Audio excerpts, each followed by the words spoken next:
People will forever remember a line from his war diary. If not for those willing to become the bullet, Japan would have no hope.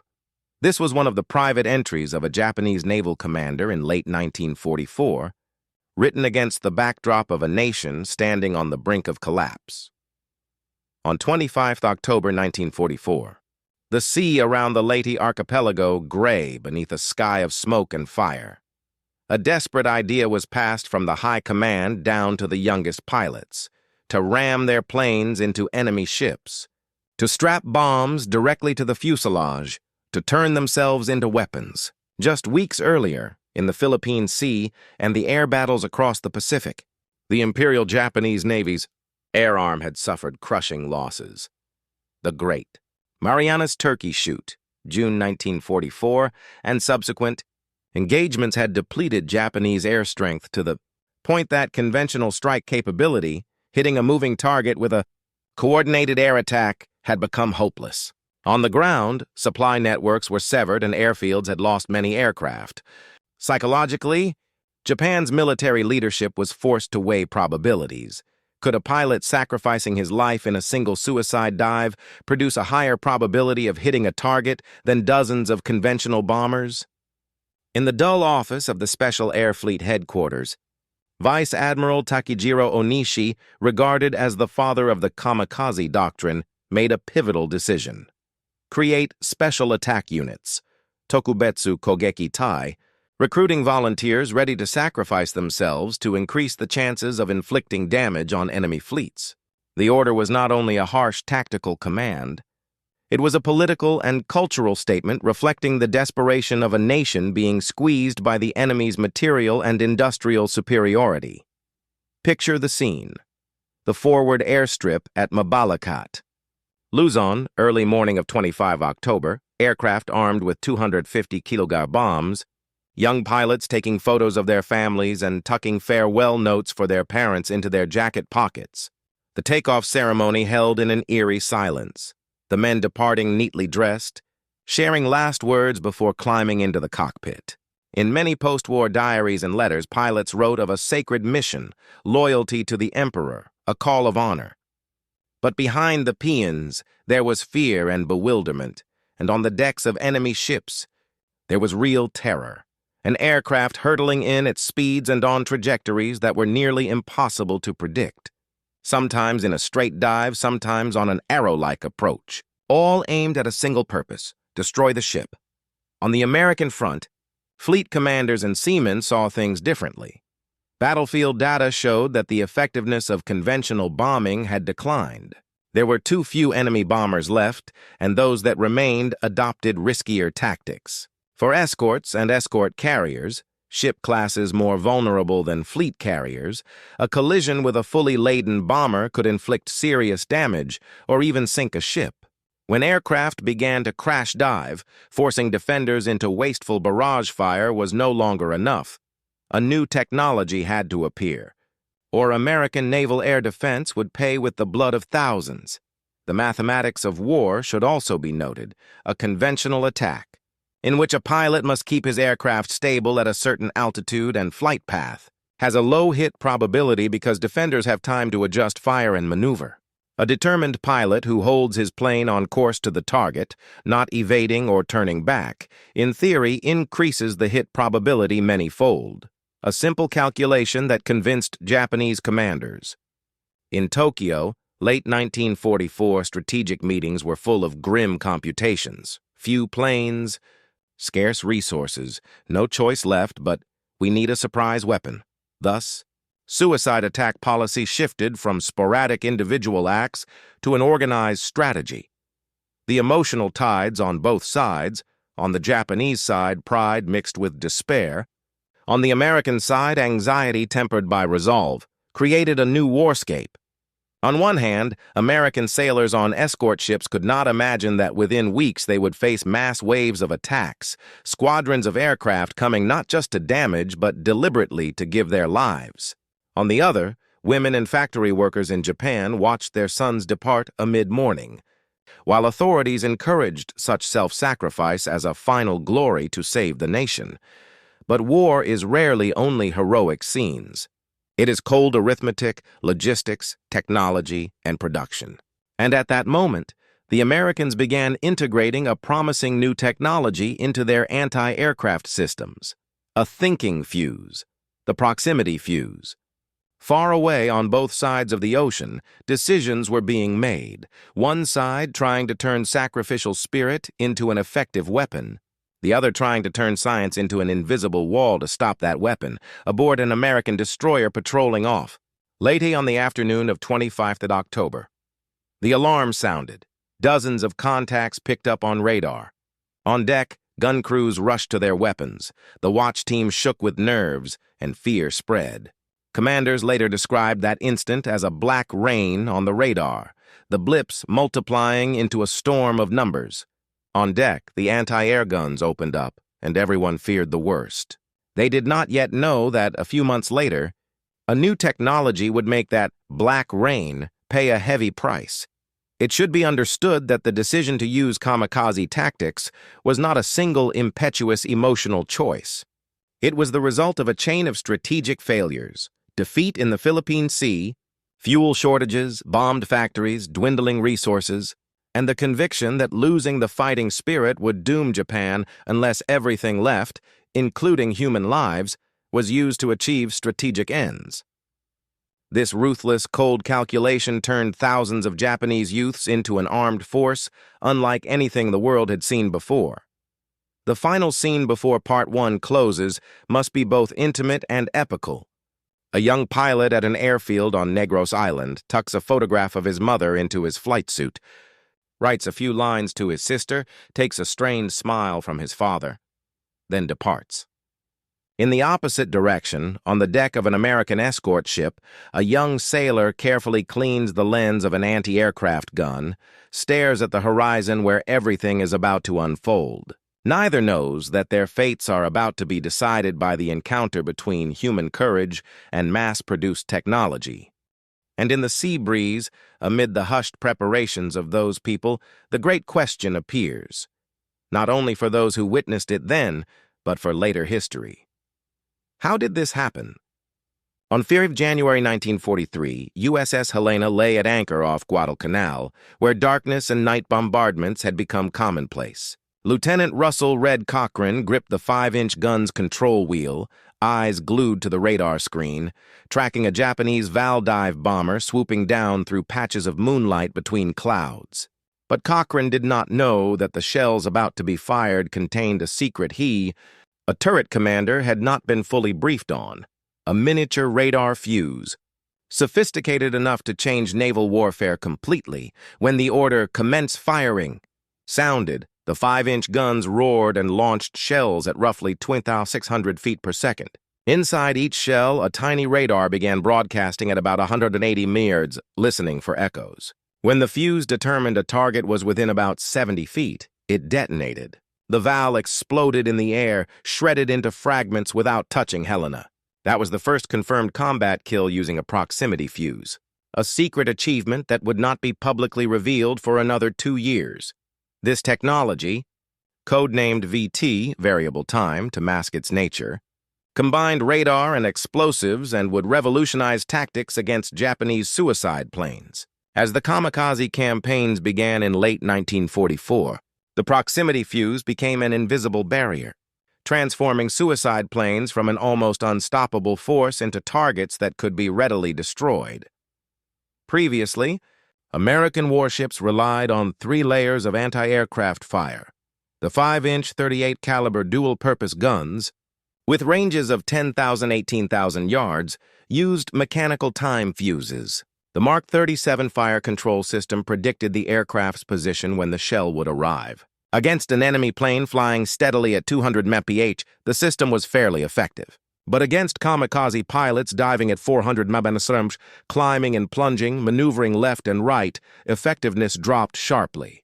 As James Morrison of USS Enterprise recalled, "We calculated 4.5 seconds, expecting the plane at 8,000 FT, but they rose and fell, weaved left and right. By the time our shell detonated, the plane had moved hundreds of feet. The 40mm Bofors, medium range 4,000 to 6,000 yards, used contact fuses and required a direct hit on the narrow fuselage of the Kamikaze. The hit probability per round was under 0.3%. Harold Stassen, commander of a quad 40mm mount on USS Hornet, described, "We fired 480 rounds a minute, everything was flying apart, but the plane still came in unless we destroyed the engine or killed the pilot outright." The 20mm Oerlikon, close in defense at about 2,000 yards, left only a few seconds to react. Even when struck by many rounds, the fuselage could still keep coming. Robert Baker, a gunner on USS Missouri, remembered, "At 2,000 yards, you had about 4 seconds. Your mind goes blank. You squeeze the trigger and pray." These failures made the development of the proximity fuse urgent. The idea traces back to the 1940 Blitz in London, when British anti-aircraft guns required 18,500 rounds to bring down a single German aircraft. That statistic was unacceptable. Sir Henry Tizard brought a miniature radar design to Washington for mass. Production in the U.S. production work was assigned to the National Defense Research Committee and the Johns Hopkins Applied Physics Laboratory. The challenge: make a device smaller than a teacup, able to withstand 20,000 jura when the shell fired, able to distinguish aircraft from the ground, and cheap enough to produce by the millions. James Van Allen suggested using vacuum tubes from hearing aids that could survive extremely high accelerations. By December 1942, the first prototype, the Mark 32, was completed. 5 vacuum tubes, a battery activated on firing, an oscillator broadcasting around 180 MHz, and a Thertron switch that detonated when the reflected signal exceeded a threshold. This 3-inch, 11-ounce fuse was ready for battlefield testing, and the first combat test aboard USS Helena on 5 January 1943 proved that the proximity fuse could turn every shell into an invisible wall of steel, creating a layer of protection previously unseen against diving aircraft. At that time, Japan had yet to realize the power of American technology, and the U.S. was only beginning to comprehend. If widely deployed, thousands of ships could be protected from kamikaze attacks, and the Pacific War could enter a decisive phase without sacrificing so many lives. As the war moved into 1944, every time American sailors looked out to sea, they would see kamikaze waves, hundreds of aircraft rushing in, bodies laden with bombs, young pilots resolved to die. Before them lay a test of intellect, technology, and courage, how to keep people alive in a storm of spirit and tactic. And the big question remained, what would happen when this miniature radar secret met the sheer force of absolute fighting spirit? When shells learn to think, they become an invisible steel wall around a ship. That remark was not a flourish from a later journalist, but the lived impression of sailors, standing on deck, witnesses to a technology that seemed supernatural as it transformed their fate. Before the enemy learned to adapt, the proximity fuse, codename VT, and the shells that carried it became the embodiment of power, of American industrial confidence, and of an almost absolute material advantage on the surface of the Pacific. Imagine that moment. On the sea, destroyers, escorts, and cruisers looked like little fortresses in the ocean, but now they were ringed by a new safety. Not a steel fence, but millions of shells with miniature intelligence embedded in their plastic noses. In the early 1940s, this made many sailors describe the feeling of protection as being watched over by a guardian spirit. With the proximity fuse, each detonation was no longer the luck of a hit. It became a controllable probability, an algorithm of battle wrought from steel and vacuum tubes. On the battlefield, the effect appeared quickly and unmistakably. From early trials and selective use, the fuse proved it could turn near misses into kills. Even skeptics had to admit, when a shell detonated at the optimal distance, roughly 60-70 feet for the 5-inch rounds, the fragments fanned out like a frictional net, tearing apart wings, fuselage, and cockpit. Although anti-aircraft guns still spat endless white streaks of tracer, instead of seeing an attacker streak through, sailors watched it disintegrate into smoke and flame aloft. A shell with a proximity fuse was like a small bomb detonated at the right moment, blanketing the target with lethal effect that previously might have required hundreds of rounds. That power showed up in overwhelming numbers. Ships equipped with proximity fuses destroyed enemy aircraft at many times the rate seen with mechanical time or contact fuses. In major engagements, from clashes in the Philippines to the Okinawa campaign, aircraft kill rates rose significantly. Ships fitted with these fuses recorded far higher numbers of kamikaze destroyed, and the rounds required to down a plane dropped by as much as 2/3. That figure was not just dry statistics. It meant fewer bodies on deck, fewer ships lost, and units that could remain in the fight instead of being removed by catastrophic hits. Eyewitness accounts reinforced this almost supernatural sense. Lieutenant Russell "Red" Cochran, who fired upon the Val off Guadalcanal in January 1943, recalled the moment when a shell exploded without contact and the plane simply fell apart in midair. "We stood there and couldn't understand why the object blew up without being hit," he said. Later, as the secret emerged, many fleet commanders described a new feeling of safety as an invisible embrace around the ship. You could sense a protective zone expanding beyond the deck, where attacking aircraft were shredded before they could reach you. Symbolically and psychologically, the proximity fuse was more than a tool. It represented American industrial superiority. The U.S. economy and production system turned the idea from a research project into millions of factory items. Plants, workers, and assembly lines functioned like modern war machines, each fuse a testament to the ability to convert science into fighting power. Once people realized such a small device required hundreds of precise components, thousands of quality control steps, and hundreds of thousands of skilled hands to assemble, it became clear why an opponent could not copy or imitate it quickly. A comparison with the enemy at the time makes the gap obvious. Before the proximity fuse became common, anti-aircraft forces, however brave and well-trained, had to rely on the complex angular calculations of the Mark 37 system, on timed firing or on hope that sheer volume would produce a hit. Attackers could exploit speed and changing trajectories to throw those calculations off. By contrast, the proximity fuse did not require an exact predicted burst point. It decided when to detonate based on radar feedback from the actual target. It was the difference between predicting and reacting, between estimating and confirming. And in modern war, reaction beats estimation. For Japan, it was like facing an opponent with a new pair of eyes. They had hoped that extraordinary spirit, ritualized loyalty, and tactical calculation would compensate for material shortages. Kamikaze pilots were trained to be precision weapons, because a pilot who flew straight and did not evade theoretically had a much higher chance of hitting than one attempting a conventional bombing run. But confronted by a barrage of rounds that detonated at the optimal distance, even that resolve and self-sacrifice lost tactical meaning. Aircraft were shredded before they could produce a fatal strike. Post-battle reports from escort pilots and kamikaze units described a sense of absurdity. Comrades suddenly exploded in midair, as if flown into an invisible ring of fire. The image repeated itself at Okinawa, when hundreds or even thousands of planes surged toward American forces in successive Kikusui waves. Ships equipped with proximity fuses seemed clad in armor.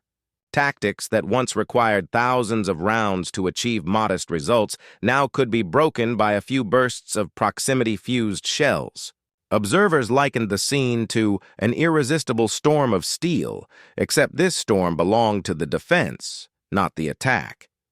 Hundreds of detonations in the sky formed a multi-layered shield that often broke up an assault before it reached striking range.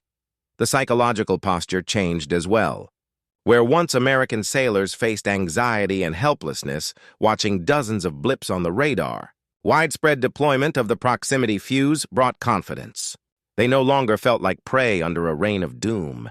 They knew their fire could decide the outcome before the enemy entered the danger zone.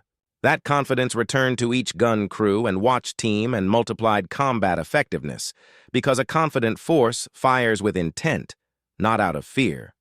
One must also note the industrial scale behind that power. American industry did not merely invent. It mass-produced. Factories operating with unprecedented speed and precision. Women assembling tiny parts without knowing the full purpose. Cutting-edge labs conducting quality assurance. Supply chains diverting precious metals like silver and gold for electrical contacts. All to produce enough fuses to protect an entire fleet. The contrast between U.S. productive capacity and Japan's industrial limitations, bombed out, resource cut, labor short, highlighted the disparity. This was no longer a simple technical duel, but a contest of whole societal systems, industrialization, resource control, and production structure. Above all, the proximity fuse testified to a strategic principle. When a society can rapidly turn science into mass-produced fighting equipment, it can create a decisive advantage. The proximity fuse was not a singular silver bullet solution. It manifested a new system of warfare, where intellect, factories, and tactics combined to change the rules of engagement. And so, before everything else changed, before opponents learned new evasive methods, before countermeasures appeared, and before the brutal war moved toward its endgame, there was a brief but powerful window when the proximity fuse and its logistics network produced an overwhelming edge. In that moment, tiny shells containing vacuum tubes from hearing aids became the gods of anti-aircraft defense, sheltering thousands across scores of decks and writing a new chapter in military history. Science mass-produced, and production won the battlefield. On the deck of the USS Laffey, on a misty April morning in 1945 off Okinawa, a message crackled over the radio that made the sailors hold their breath. The enemy is preparing to concentrate attacks on an unprecedented scale. No one knew the exact numbers, only that the radar blips kept flashing, each one a potential threat. In the minds of the crew, the sense of security once afforded by proximity-fused shells began to waver. They were both accustomed to their overwhelming firepower and fearful of an unpredictable shift in the battle. This time, the enemy was not outdated pilots, passive sailors, or lone aircraft. It was a new Japanese tactic, Kikusui, the floating river of Kamikaze planes. Hundreds of aircraft surged at the U.S. fleet in synchronized waves, each like a steel arrow of flame, diving straight into ships once considered invulnerable. In seconds, a nightmare became reality. What had been absolute superiority suddenly turned into vulnerability under a disciplined, calculated suicide tactic, where each plane was a knife aimed at the heart of American defenses. At first, the sheer volume stunned the American sailors. Radar alarms screamed constantly, lookouts shouted warnings, and anti-aircraft crews fired without pause. But the size and synchronization of the Kikusui attacks rendered all previous calculations obsolete. Proximity fuses had been effective against single targets and small raids. But when the sky became a sea of incoming planes, each round had to determine its detonation point among dozens of objects, often with smoke columns from earlier explosions obscuring the next target. Confusion and disorientation began to creep in. Would the technology once hailed as a guardian god be enough to withstand this wave? The images on radar and in the sky reflected a stark strategic difference. Japan combined individual courage, seamless coordination, disciplined readiness to sacrifice, and tactical understanding, creating continuous waves of aircraft that forced the enemy to fire non-stop and deplete ammunition reserves. Each attack was like a giant ocean wave, pushing U.S. sailors into an unprecedented situation. Instead of targeting individual planes, they had to defend the entire fleet line, adjusting fire under constantly shifting conditions with little time to calculate. Ships such as the USS Laffey, USS Hazelwood, and many others became living proof of the clash between technology and tactics, between human will and determination. Each time a plane approached, sailors had to aim quickly, press the firing button, and hope the proximity fuse would function at the right moment. Yet sometimes the overlapping explosions, the diving aircraft, and the rapidly changing trajectories overwhelmed them. Smoke and flame appeared too close, too suddenly, and the previously dominating sense of control turned into extreme tension. The enemy also introduced a technological twist. Kamikaze planes were built to fly straight, endure high speeds, and withstand maximum impact. While proximity fuses were effective against uniformly moving targets, effectiveness decreased against erratic high-speed trajectories. Sailors realized that maintaining the advantage required more coordination, integrating radar, adjusting firing angles, predicting flight paths based on attack patterns, and constantly changing anti-aircraft tactics with each wave. It was no longer simply firing and relying on technology. Skill, situational awareness, and synchronized reaction became decisive. The superiority lay not only in tactics, but also in the endurance and mindset of the attackers. Japan presented an almost immortal fighting image, pilots ready to sacrifice without hesitation, flying straight into targets like living missiles, mentally prepared to resist panic or disorientation. Each wave was continuous pressure, forcing the U.S. fleet to adjust every gun, every battery, and every crew within seconds. The atmosphere on deck shifted. Previously, faith in the proximity fuse had been absolute. Now, the overwhelming force turned into a real struggle, where technological advantage faced human intellect and resolve. Commanders had to make rapid decisions: how to allocate ammunition efficiently, choose firing angles to minimize losses, and maintain crew morale while the Kikusui storm showed no sign of abating. Tension peaked as successive attacks inflicted damage. Direct hits, towering smoke columns, and alarm sirens across the decks. Sailors realized that although the proximity fuse was powerful, under sustained pressure, even their advantages could be eroded. Confidence in the technology remained, but it was now severely tested. Could these steel gods withstand the living waves of determined diving pilots? Minute by minute, intensity increased, and the question became stark. Could the U.S. fleet maintain its edge, or would apparent supremacy be challenged to its limits by the enemy's skill and courage? Amid the tension, the rain of shells and smoke, it became clear that this was not just a contest between machines and tactics, but between human will and ingenuity, between technology and sacrifice. The coming minutes would decide: could superior firepower hold, or would Kikusui, with hundreds of kamikaze pilots, deliver a historic trial that shook the technological foundation the U.S. had relied on? This tension was not only a matter of survival in a single battle, it was a testament to a principle of warfare. Absolute advantage today can become tomorrow's severe test, and no technology, however advanced, can escape the challenge posed by human intelligence and resolve. On April 1st, 1945, over Okinawa, the sky seemed to ignite in the dim light of dawn. From the deck of the USS Laffey, sailors saw columns of smoke rising in the distance as waves of Japanese kamikaze planes approached in precise formations. Hearts raced, and every gun joined a chaotic rhythm. Explosions thundered, shells rattled across the deck, and sparks flew like fireworks of disaster. Space seemed distorted, time slowed, and every moment was a matter of life and death. The initial attacks inflicted heavy damage on the U.S. fleet. The USS Laffey took at least 22 direct hits in under 2 hours. The USS Hazelwood suffered 3 serious collisions. Many sailors were wounded, and numerous combat stations were temporarily disabled. Radar reports indicated over 300 kamikaze aircraft approaching, a number overwhelming by any standard the Americans had faced. Each Japanese pilot dived straight at their target like a living missile. Many wrote brief diary entries before departing. "If I do not survive, let our spirit continue the fight."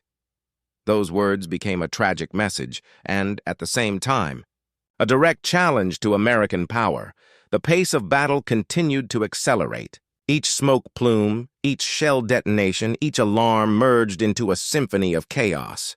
On deck, sailors moved constantly, refueling, loading ammunition, adjusting firing angles, even pulling comrades out of flying debris. The tension peaked when a plane dove into the Laffey's ammunition hold, igniting a fire that turned the area into a deadly zone. Firefighters battled the flames while screams and gunfire echoed around them. The human toll was staggering. 32 sailors killed that morning, more than 70 wounded and many trapped on the burning deck. On the Japanese side, over 150 planes were shot down, but losses did not diminish their resolve. Subsequent attacks continued like an unstoppable storm. The disparity in equipment and manpower seemed insufficient to halt the relentless waves. On Okinawa's beaches, the land battle raged with equal intensity. U.S. troops advanced into hills and dense forests where Japanese forces had entrenched in bunkers and tunnel systems. Bombs exploded, mines detonated, and machine guns roared constantly. Soldiers' screams mixed with cries for help to form a tragic chorus. One U.S. squad discovered a wounded Japanese pilot quietly writing his final diary lines, "Fight in my place. If I fall, let the spirit endure."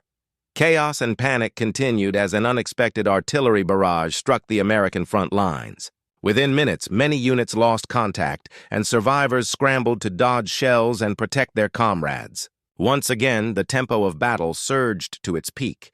Every second mattered, and each small decision could save or doom a group. The turning point came when U.S. warships, despite heavy damage, began concentrating their fire in a coordinated manner, integrating radar, anti-aircraft guns, and escort planes. Kamikaze waves were disrupted, with many aircraft shot down before reaching their targets. However, the level of destruction exceeded all predictions. Nearly a third of the fleet suffered severe damage.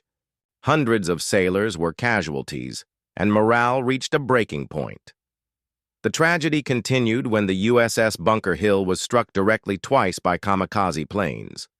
One hit the engine compartment, the other slammed into the bomb storage deck. Fires erupted violently, trapping hundreds of sailors. Survivors sought safety as the ship became a blazing inferno. Initial reports counted over 390 dead and more than 600 wounded, a number that stunned the fleet. The battles at sea and on land reshaped the rhythm of the war. Despite superior equipment, the Americans realized that technological advantage could not fully compensate for the enemy's dedication and indomitable spirit. Each kamikaze wave, each fortified bunker, forced U.S. forces to adjust tactics, coordinate, and sacrifice like never before. As dusk fell, smoke still rose from explosions, and alarm sirens echoed across the fleet. Damaged ships, flattened bunkers, fallen comrades, all formed a vivid, terrifying tableau, highlighting the gap between initial strength and human resilience and adaptability. The most frightening reality was not what had already occurred, but the unmistakable sign that defeat could not be reversed. Many warships were heavily damaged and required long-term repairs. Ammunition reserves were running low, and crews were physically and mentally exhausted. On land, previously secure trenches had become bomb craters, forcing U.S. squads to retreat and regroup. The situation had completely changed. Previously overwhelming advantages became a continuous struggle, where even the smallest mistake could lead to disaster. Okinawa's ordeal revealed a harsh truth. Power and technology, however superior, have limits when faced with the enemy's dedication, tactical intelligence, and iron will. The battle's tempo slowed as night fell, but the aftershocks persisted. Exhausted men, damaged ships, and an uncertain future. Failure was no longer just a possibility. It was a tangible reality of a war storm that was far from over. Okinawa, with all its tragedy and intensity, became living proof that war was never just about numbers and tactics. It was a test of spirit, willpower, and adaptability, where every prior victory faced the question, could one survive until the end of the day? And was yesterday's absolute advantage still valid today? And as darkness fell, amidst the lingering smoke, flames, and alarm sirens carried by the wind, everyone understood that the signs of irreversible failure were present. What remained was the struggle to survive, regroup, and prepare for the next waves of attacks.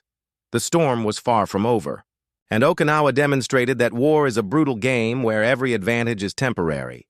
As the smoke of war gradually cleared from the Pacific and Europe, islands that had once been impregnable fortresses and cities that had shaken under relentless bombardment were left with only the scars of brutal conflict. Okinawa, Iwo Jima, Tarawa, and other battlefields were not merely points on a map. They stood as vivid testimony to the cost of victory. the lives lost, and the decisions that shaped the fate of millions. The consequences of these decisive battles were not measured solely in numbers. Hundreds of thousands killed, thousands of soldiers wounded, hundreds of warships and tanks destroyed. Yet the deeper impact lay in the post-war spirit and society. Survivors carried memories of explosions, flames, and fallen comrades. Even rebuilt islands and cities retained traces of war. Old bunkers, piles of rubble, monuments, and oral histories recounting courage, fear, and resilience. The war reshaped the global balance of power. Firepower, whether bar rifles, M1 Garands, M1 240mm howitzers, P-51 Mustangs, or modern warships, determined not only individual battles but also military strategy, organizational methods, and nations' understanding of their own capabilities. Japan, once confident in coral fortresses and strong defensive tactics, realized that even the strongest fighting spirit could not withstand superior technology and coordinated strategy. Europe, after its aerial battles, understood that air superiority was decisive yet inseparable from broader strategic planning. A key lesson from these battles is the value of preparation, coordination, and adaptability. No weapon, no matter how advanced, can alone dictate fate. Sustainable advantage comes from combining tactics, human intelligence, and the ability to adapt to sudden developments. Courage and morale, though vital, must accompany technology, information, and comprehensive strategy. Okinawa and Iwo Jima stand not only as monuments of sacrifice, but also as lessons for future generations. War is a total test in which every factor, human, weapon, terrain, and time, shapes the ultimate outcome. The legacy of these decisive battles also endures in culture, memory, and art. Images of Japanese pilots diving into targets, exhausted American soldiers in trenches, shattered fortresses, or black and white photographs capturing a soldier's final moments have become symbols of courage, tragedy, and relentless brutality. Prisoner of war camps, surviving diaries, and local accounts contribute to a comprehensive picture of the human and societal cost of war. Moreover, these wars laid the groundwork for long-term changes in military and political systems. Nations recognized that technology and industrial production were not merely strategic advantages, but matters of survival. Weapons, from fighter planes and warships to personal arms, redefined modern warfare.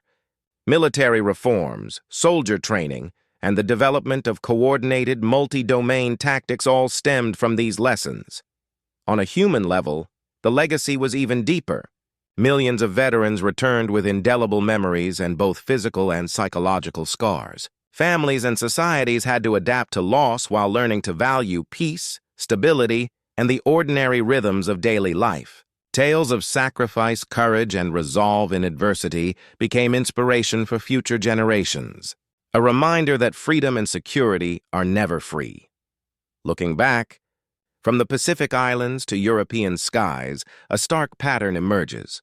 In war, immediate advantages, even overwhelming ones, can be overturned by unexpected events, errors, or the unyielding determination of the opponent. Yet alongside this, decisive victories, often won at immense cost, can create historic turning points, alter the course of war, and establish a new world order. Ultimately, the greatest lesson of these battles lies not only in technology, tactics, or military might, but in humanity's capacity to adapt, learn, and respond to adversity.